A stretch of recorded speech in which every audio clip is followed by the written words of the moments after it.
Dude, you gotta.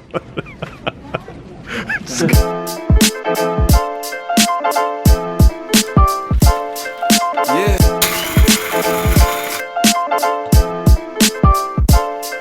Yeah. Life. Be Roger. It's pretty simple, man. There ain't much to it.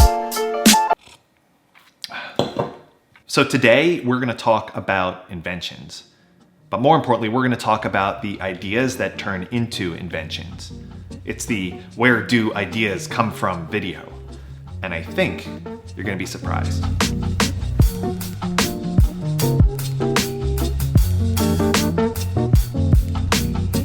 So if we haven't met before, hey, my name's David. I'm a surgeon, and the whole purpose of this channel is to show people the world of imagination and creativity that lies within medicine. A few months ago, I moved out to Silicon Valley to join a program at Stanford University that trains doctors and engineers how to invent new technologies that change people's lives. The program's called Biodesign, and I'm standing right outside our headquarters right now. It's right over there.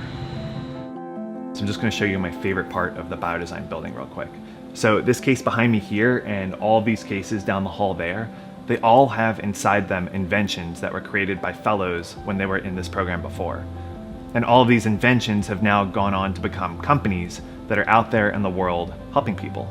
In fact, more than 1 million patients have already been impacted by these technologies. And it's a huge variety. They range from devices to help unclog arteries in your heart, to devices that let you close incisions without suture.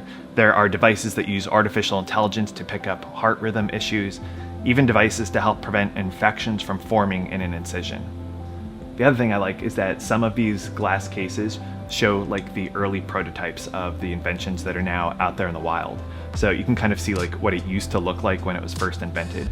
Some of them even have their patents listed next to them. And you might not guess it, but all of these inventions behind me have one thing in common. You see, there's this romantic idea that inventing is about locking yourself away and toiling through the night to build something. That inventing is being Steve Jobs, holed up in that garage, building the first Apple computer.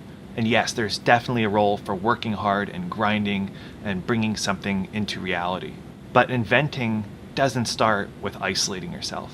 In order to truly come up with an idea for a great invention, you have to have a deep insight. To have that insight, you have to immerse yourself in the world that you want to invent for. Let me show you what I mean.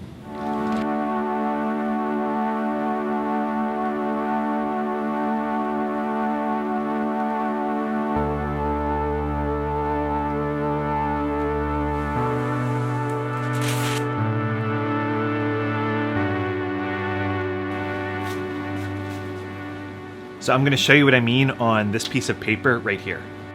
Let's look at it this way. Here we have you, and all the way over here is your patient. That's a huge distance, and that means that your invention is going to really lack in insight. Now we have you over here and your patient over here. The distance is a little bit less, but still it's going to be hard to have a really well-informed invention. Now we have you right next to your patient.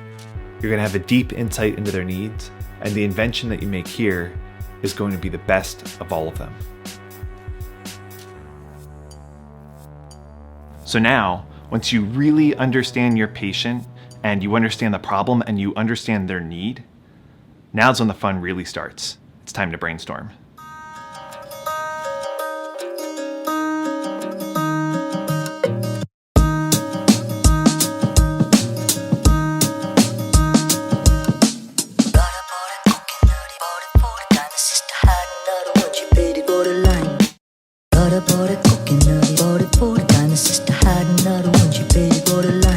Got the ultrasound? Yeah. That's right. Dude, you got just can't look at me. Don't try. You guys have a prop you're gonna wear or hold? I didn't know well. Oh, you're wearing it. Yeah. Nice. Nice.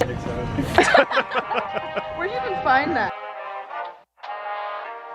It's the creepiest room I've ever been in. I'm so uncomfortable around mannequins. She's just gonna have to place like 4 separate orders. Oh, it's not on the net, it's on us. Yeah.